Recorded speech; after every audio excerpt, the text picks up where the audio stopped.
Good morning, my dear students. It's time to continue our chapter 2, senses of touch and smell. Open page number 16 of your chapter 2, and now we will study more about our senses and touch. In the previous video, I have discussed the presence of 5 sense organs and the importance of 5 senses in the human body. Also, we have discussed the functioning of brain, how the brain works and how the nerves send message to the brain through our body. Okay, now let's discuss more about the senses present in our body. It's time to begin the reading. Sometimes one of the senses may stop working or may not work properly because of the injury or an illness. So what they are saying, कभी कभी हमारे senses काम करना बंद कर सकते हैं और या फिर नहीं काम कर सकते हैं properly because of the illness और injury. For example when you are having cold, जब आपको ज़ुकाम होता है तो आपकी नोज़ ब्लॉक हो जाती है, you are not able to smell. So this in ऐसे केस में हम क्या कर सकते हैं, in such case are other senses become stronger और can be trained to become stronger to make up for the missing sense or the sense that is not functioning properly. ऐसे time पर क्या कर सकते हैं हम, ऐसे टाइम पर हम अपने सेंसेस को इतना स्ट्रॉन्ग बना सकते हैं या फिर उनको ऐसी ट्रेनिंग दे सकते हैं ताकि वो हमारा जो मिसिंग सेंस है या फिर जो फंक्शनिंग नहीं कर पा रहा है प्रॉपरली उसकी जगह ले सकते हैं. ठीक है. The next paragraph is, can you identify things और people merely by touching or smelling? What they are saying, can you identify? Yes, we can identify. For example, if you are having a younger sibling, you can identify her easily, him or her. And if you are having a mother, you can identify her also. If you are having father, you can identify your father also just by touching. Even if somebody is closing your eyes, you can identify your father that he is your father. She is my mother, right? So they are saying this is the importance of touch. Touch करके या smell करके हम किसी को बता सकते हैं, बिल्कुल बता सकते हैं. कैसे? हमें पता होता है हमारे मम्मी पापा का टच कैसा होता है because we have touched them through our life.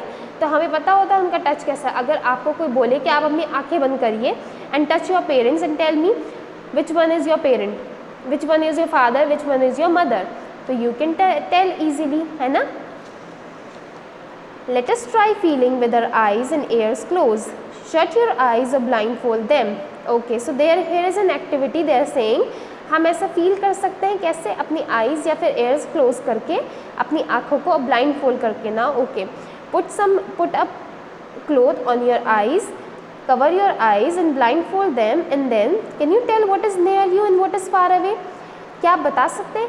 ऐसी आपको ये एक्टिविटी करनी होगी अपने घर पे. Okay, you have to close your eyes, blindfold your eyes and just keep so many things near you. Okay, ask any of your sister, younger sister और elder brother to do this activity with you. आपको क्या करना है फिर, आप अपनी आंखें बंद करिए, ब्लाइंड फोल्ड करिए and keep things in your near you and touch them and feel them and tell.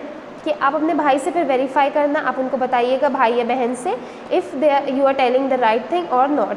तो आपको जैसे कि for example here it is a pen. Okay, this is a book. If my eyes is close I can feel the page. Okay, this is the page, this is a very smooth page. Okay, this is the pen, it is having a cap. Okay, so even if my eyes are close I can feel this, है ना. जैसे कि this is my bag, I can feel this bag even if my eyes is closed. Here it is having a zip. This is a desk. So these are the things that you can feel just by touching. Now they are saying, now place some cotton wool in your ears.